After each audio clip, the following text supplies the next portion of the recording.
Gabi nitong July 22 na videohan pang masiglang sumasayaw ang bunso ng mag-asawang Wilma at Junray, ang 2 taong gulang na si Ian. Sabi pa niyang sayaw. Oras ito niya. Pero ang masayang videong ito ang magiging huling kuha kay Ian. Kinabukasan kasi, July 23, misteryosong naglaho ang bata. Yan! Yan! Na-missing naman siya dito sa Dangkuan, kanang butangan. Isang linggo siyang hinanap ng pamilya, ng mga kapitbahay at ng mga otoridad. Hanggang sa isang masangsang na amoy ang umalingasaw mula sa isang liblib na sagingan.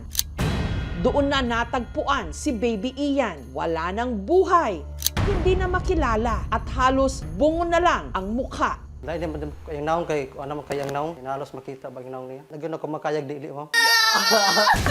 Kumalat noon ang mga haka-haka na si Ian kinuha ng elemento. Pero sa pag-usad ng investigasyon, isang malapit sa bata ang hinihinalang may sala. Hindi mga engkanto, kapre. Siya lang ang gumawa. Sino ang salarin? Si Ian, huling namataan sa kanilang bahay sa Barangay Kamayahan sa Butuan City. Ang kasakasama niya raw noon ang kanyang nanay Wilma. Ako sa mga nataran, uban na ako si Ian, nagnilhig, niya pagtugtog sa kukumilon, nang saka niyang bata dito sa mong balay. Pero nang silipin niya raw ang kanyang anak, nagulat na lang si Wilma na wala na ito. Biglang dumating dito si Wilma, nagtanong, sabi niya, Day, andyan ba si Ian? Sabi ko, wala. Kami na duha nangita, nabalaka naman ni. Nang nalaman naman ang mister ni Wilma na si Junray ang nangyari, agad siyang umuwi para tumulong sa paghahanap. Buong araw hanggang alas 11 ng gabi. Nagsagol na hunahuna, unsay buhaton na asa na siya pangitao na. Kinabukasan, July 24, inireport na nila ang insidente sa pulis. Nang mga oras na yon, hindi pa rin nila nahahanap si Ian. Tapos, abidulirom. Sa pag-asang matunton nila ito, lumapit na ang mag-asawa sa albularyo. Nabasa sa balay, tabiyuga. Nagduduwa ra ba sa palibot, tabiyuga. Hindi ko ako Ian sa engkanto kapre. Ulba kay himuon na gani kuno prinsipe si Ian. Muto umi kay ug di ko no kamuto di malagi ko na iuli. Hanggang nitong July 29, isang linggo mula nung nawala si Ian, nabalitaan na lang nila na sa isang sagingan sa Barangay Kamayahan, may natagpuang bangkay ng isang bata. Ang nakadiskubre sa bangkay, si Jerome. Sugo ko sa akong papa na pasubida sa bukid kay manghimusok ko sa saging. Pagkapot ako sa ubos, mamagay ako na simot nga baho, magay ako nakitaan, bata mangyud. Bangkay na aagnas na. Ang ulo nito, halos bungo na lang daw ang natira. Dahil din kayang naong kay ano man kayang naong, hinalos makita ba yung naong niya. Ang tanging pagkakakilanlan na lang nito, ang suot nitong damit, magkaternong pulang sando at shorts. Kapareho raw ng suot ni Ian nung araw na siya'y nawala. Ako magyong anak, bisan pagway naong urkuan sa lawas o sinina sakit mamoy. Di na ako ma-experience gibate na sa akong anak na wanay ka ng panit iyang naong.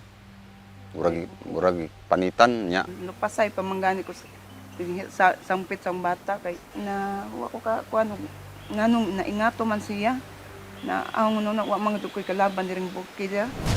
Ang daan patungo sa sagingan, malubak at napakasukal. Ano mga reported na may malaking hayop or wild animals na dumadaan, ma'am? Hindi kami maniniwala na yung bata talaga ang pumunta doon. May tao talaga na nagdala doon. Kung sabihin natin na person of interest, unang-una na paghihinalaan natin yung nanay kasi siya naman talaga yung pinakahuling tao na nakasama ng bata. Pero kung ang kabarangay nilang si Ruben ang tatanungin, malaki raw ang posibilidad na ang kutob ng mga otoridad totoo.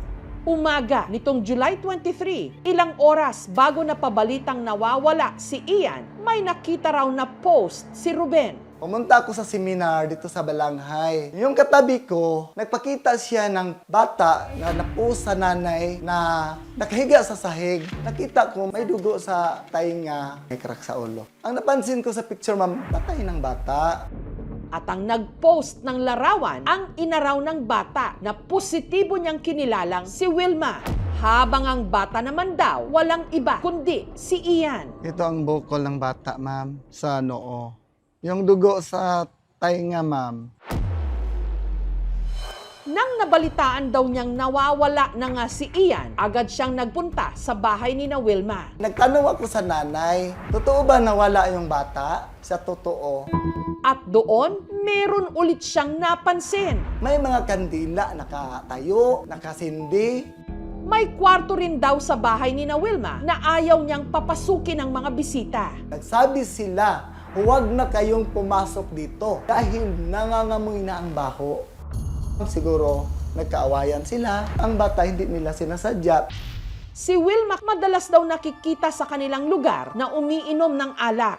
Siguro lasing gira. Adik ng alak. 2025, nagsamahan kami. Nagkaawayan sila sa kapitbahay ko habang umiinom sila. Hindi ibang tao gumawa, hindi mga anong hayop, hindi mga engkanto kapre, kundi sila lang ang gumawa. Handa-handa ako humarap. Handa ako magpakulong.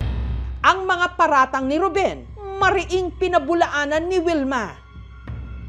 Tuo anak, mingana na siya diha, nagmarites ra na sa mga body, nagpabilib ra na siya. Itinanggi rin nilang may kwarto sa kanilang bahay na ipinagbabawal nilang pasukin. Gisudlan na Open mo nagkuan. Na nakabidyo man gud to ma'am pagkuan nila sir, nakabidyo kay daghan ba yung mga vlogger. May nais din daw silang linawin. Ang mabaho raw sa kanilang bahay, hindi bangkay, kundi ang umaalingasaw di umano na poso negro. Ang Sa safety tank sa among baboy ana-ana sa mga tawo. Mao nang manimaho jud. Unya katong kanila nga giingon nila nga mo to kuan kay naa ang bata diha sa sulod. Sa ritual to sa tambalon. Inamin naman ni Wilma, may ipinost nga siyang litrato ni Ian bago ito nawala. Pero giit niya, hindi raw patay ang kanyang anak ng mga sandaling yon. Diyos ko Lord. Tulog yung bata tapos kiss Pero na dugay din. na na. May bukol ana. Buhok manggod na oh. Tanawan ninyo. May bukol ana. Itong nanghigda mi, April 16, 2025, alas 5:36 AM. Hindi ako pumatay sa anak ko. Yun ang totoo. Saksi ang Ginoo. Wa ako'y buhat na dautan. Nung na-interview namin yung kapatid ng bata, hindi naman daw manakit yung nanay pag magalit. Hinihintay raw nila ngayon ang resulta ng isinagawang autopsy sa labi ni Ian. Dahil sa mga nangyari, hindi pa rin daw lubusang makapagluksa ang pamilya. Pero ang tanging magagawa na lang nila ngayon, sariwain ang mga alaala ng kanilang bunso. Ipahimuan pa gani na si Jack Jersey, ma'am. Wa na niya masuot. Ang number 6 na gani siya na diha gihatod. Wa na di na niya masuot kay nag-una naman siya. Maglambing. Ja, mukis nimo. Mara man taon tayo mong kalipay. Samantala, ang autopsy report sa bangkay ni Ian lumabas na nitong Biyernes. Ang pagkamatay daw nito, resulta ng forced impact at blunt traumatic injuries to the head. Maaring hindi lang basta pagkahulog sa bangin ang posibleng naging sanhi ng kanyang pagkamatay. So, baka siguro hinampas to. Posible may tao talaga kasi fracture Force talaga. Malakas talaga. Sakit kayo. Ganyan ang among anak mo magitaw sa Dapat giuli na lang unta to niya. Kung naman gani sila kasuko ka sa amo ra kanunta to. Hindi inaasahan sa lahat ng kaso na sa loob lamang ng 6 na araw ay tuluyan ng mawawala ang laman sa muka at makikita na ang bungo. Maraming possible na dahilan. Kung may sugat or trauma sa isang parte ng katawan, mas mabilis ang decomposition sa area na yon. Iba't ibang uri ng kaso ang pwedeng isampa doon sa gumawa sa bata.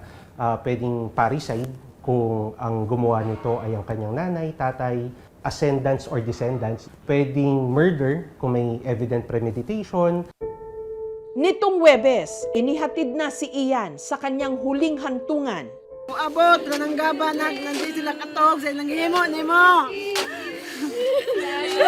Yung silang sakit, mga buhat.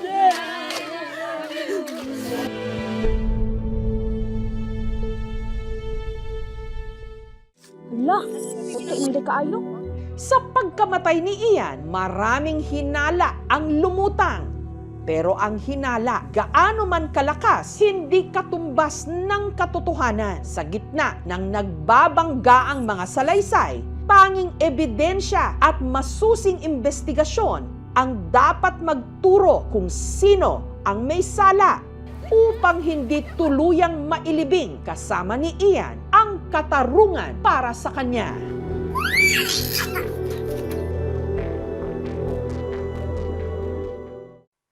Thank you for watching, mga kapuso. Kung nagustuhan niyo po ang videong ito, subscribe na sa GMA Public Affairs YouTube channel.